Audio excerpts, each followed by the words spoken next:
Perempuan. Perempuan itu kan uh, selalu kayak mendapat tempat nomor dua gitu di masyarakat. Atau bisa kita bilang bahwa perempuan itu sepertinya memiliki derajat tuh di bawah laki-laki. Kita juga bisa melihat ternyata ya berita belakangan ini kalau kita searching di Google itu tuh kayak uh, kasus pemerkosaan dilaporkan oleh pihak perempuan tidak didengar oleh polisi, tidak ditangani, tidak diterima. Begitu juga yang seorang ibu yang melaporkan bahwa anaknya tiga anak perempuannya diperkosa oleh uh, pria, oleh ayahnya yang dulu ya, itu pun tidak ditangani oleh polisi. Seakan-akan perempuan ini tidak memiliki tempat di masyarakat, atau juga perempuan ini tidak tidak memiliki kapasitas untuk didengar karena status sosial yang ada di masyarakat. Lalu bagaimana seharusnya seorang Kristen itu melihat atau memandang perempuan uh, di masyarakat ataupun dalam rumah tangga?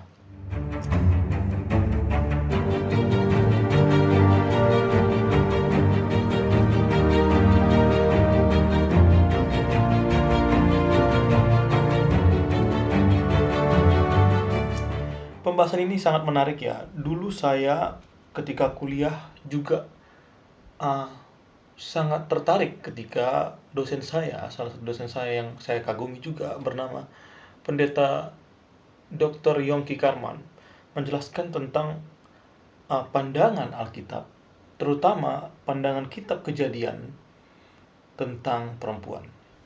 Dan yang sangat menariknya teman-teman, karena ternyata status atau bagaimana kita memandang perempuan itu sudah ditulis dan sudah dibahas oleh Musa dalam uh, Kejadian 2. Lebih tepatnya kita bisa buka dalam Kejadian 2 ayat 18.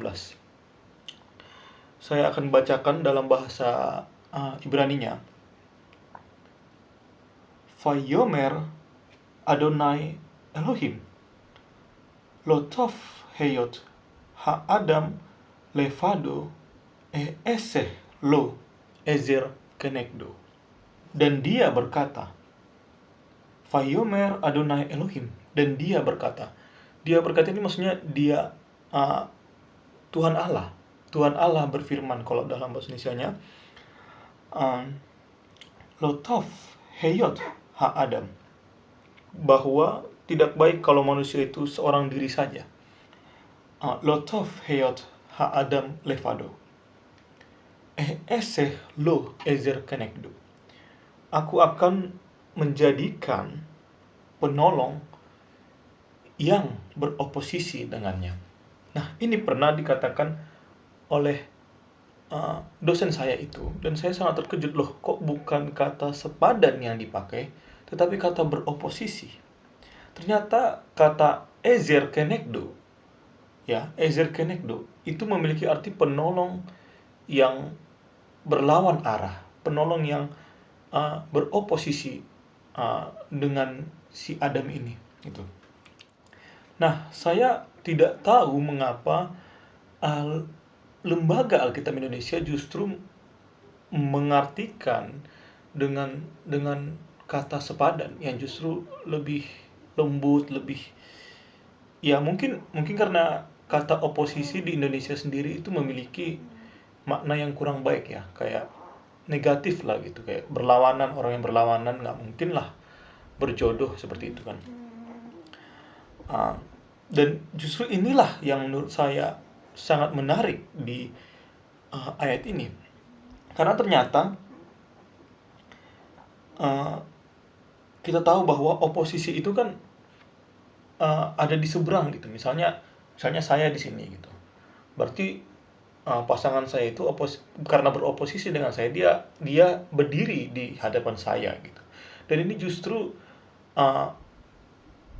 mematahkan pepatah yang sering kita dengar bahwa di balik kesuksesan laki-laki selalu ada perempuan di belakangnya.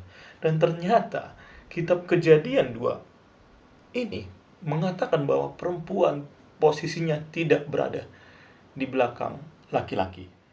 Perempuan itu seperti diberi potensi untuk mengoreksi kita, gitu, mengoreksi kehidupan kita.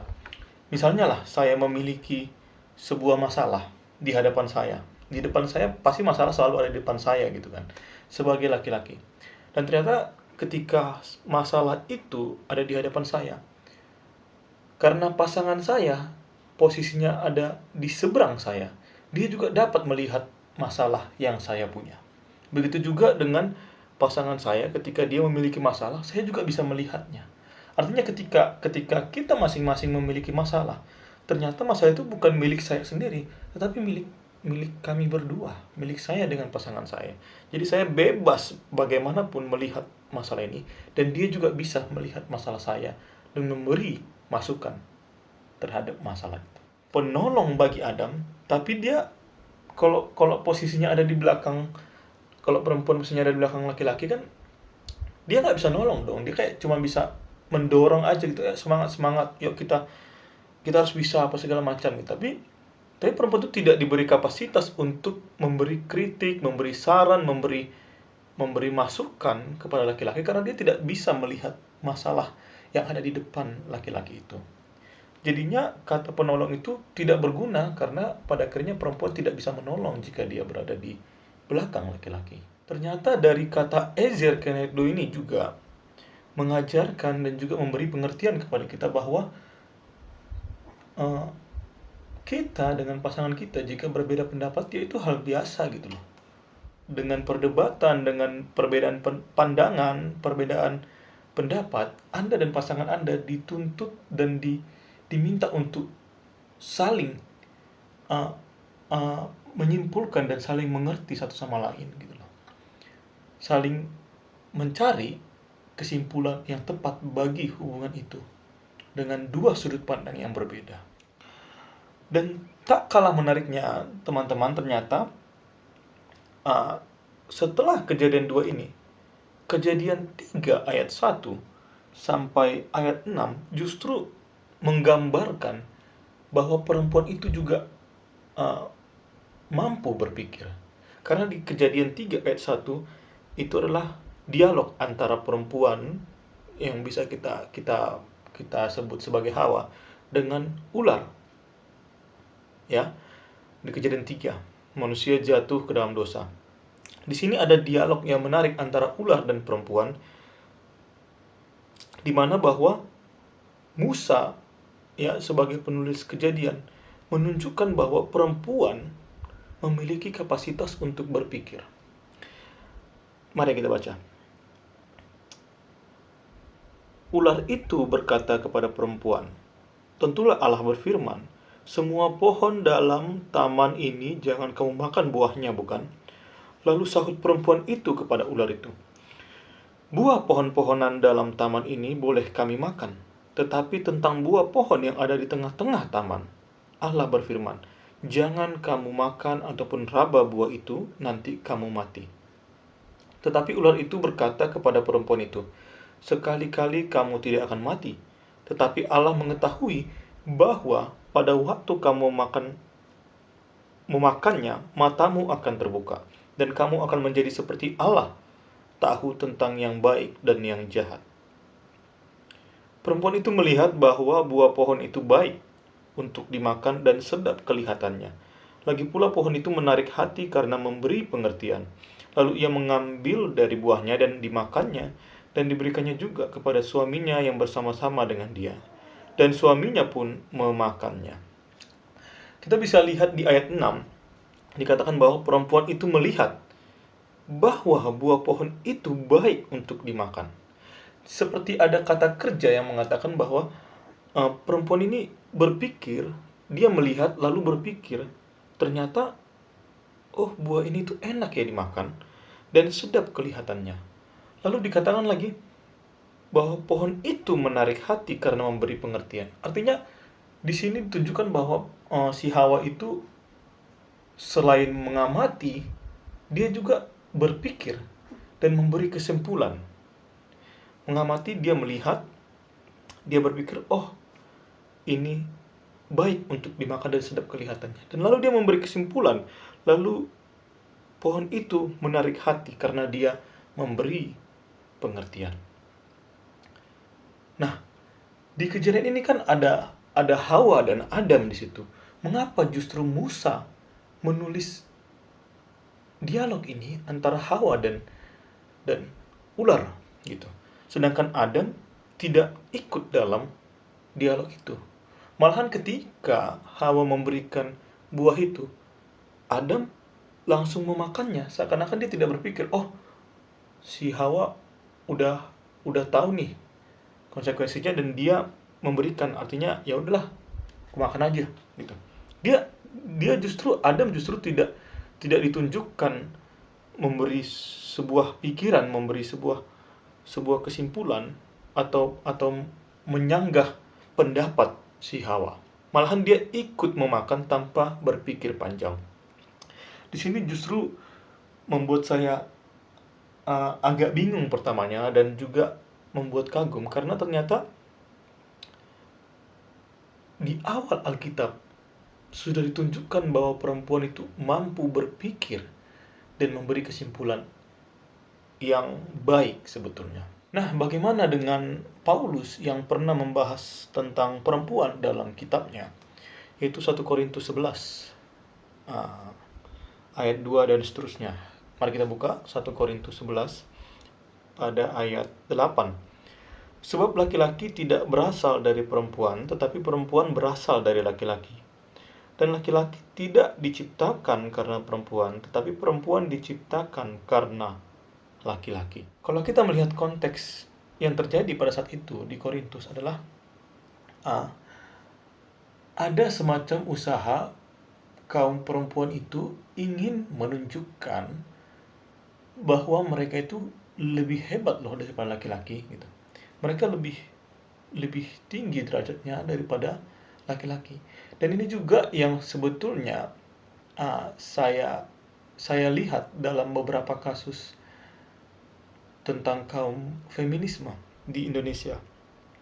Seakan-akan mereka ingin memperjuangkan kesetaraan antara laki-laki dan perempuan. Tetapi yang terjadi sebetulnya adalah mereka ingin mengatakan bahwa mereka ini bisa loh melebihi laki-laki dan mereka justru lebih tinggi daripada laki-laki. Dan ini justru yang membuat saya sebetulnya tidak respect terhadap gerakan-gerakan feminisme yang sangat radikal gitu, gerakan feminisme yang sangat melewati batasnya.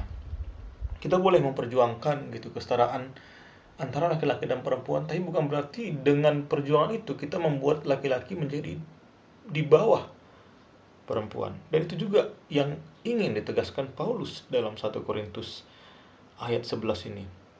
Tapi yang menariknya juga adalah Paulus menekankan pada ayat 11 dan ayat 12.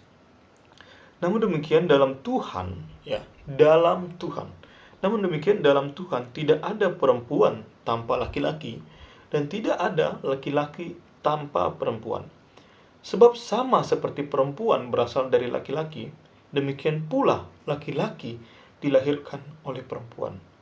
Dan segala sesuatu berasal dari Allah. Kita juga melihat ternyata dalam perjanjian lama pun ada satu tokoh perempuan yang menjadi nabiah dan juga menjadi hakim, yaitu Deborah.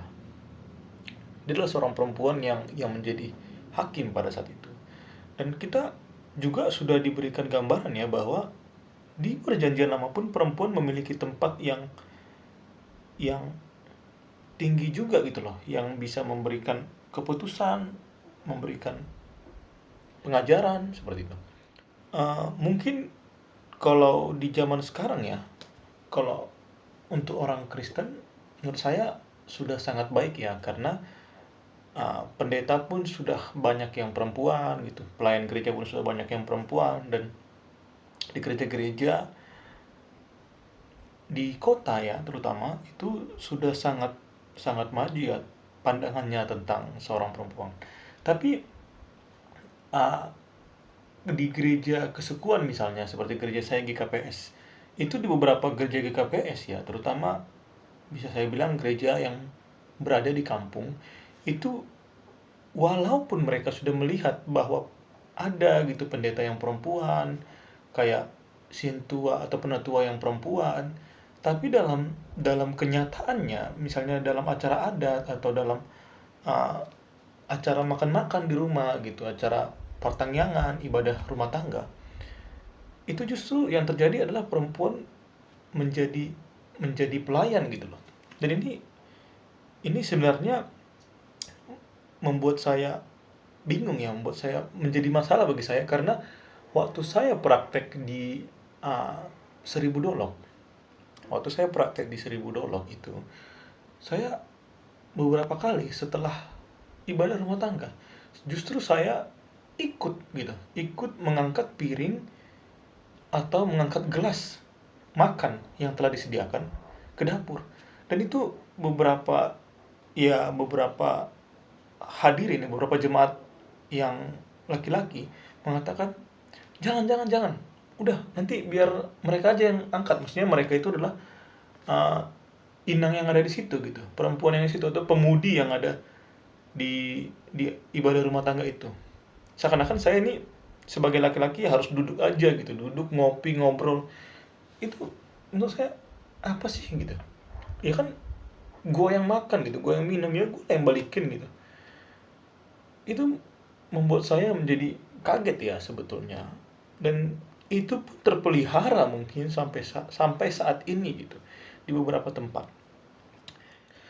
Oleh karena itu, sebagai orang Kristen, marilah kita mulai berpikir dan memandang dengan cara yang baru, yaitu laki-laki janganlah memandang perempuan itu memiliki derajat di bawah laki-laki.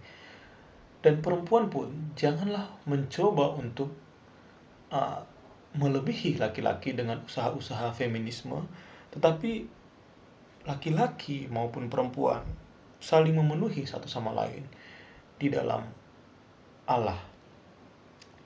Maka dari itu, mulai saat ini, marilah kita belajar untuk memberi ruang bagi perempuan untuk berbicara, untuk memberi saran, memberi pendapat, memberi kesimpulan mungkin dalam beberapa acara. Karena perempuan pun seperti yang digambarkan Musa dalam dialog Hawa dan ular, memiliki kapasitas untuk berbicara, untuk berdebat, untuk memberi pandangan yang benar. Terima kasih.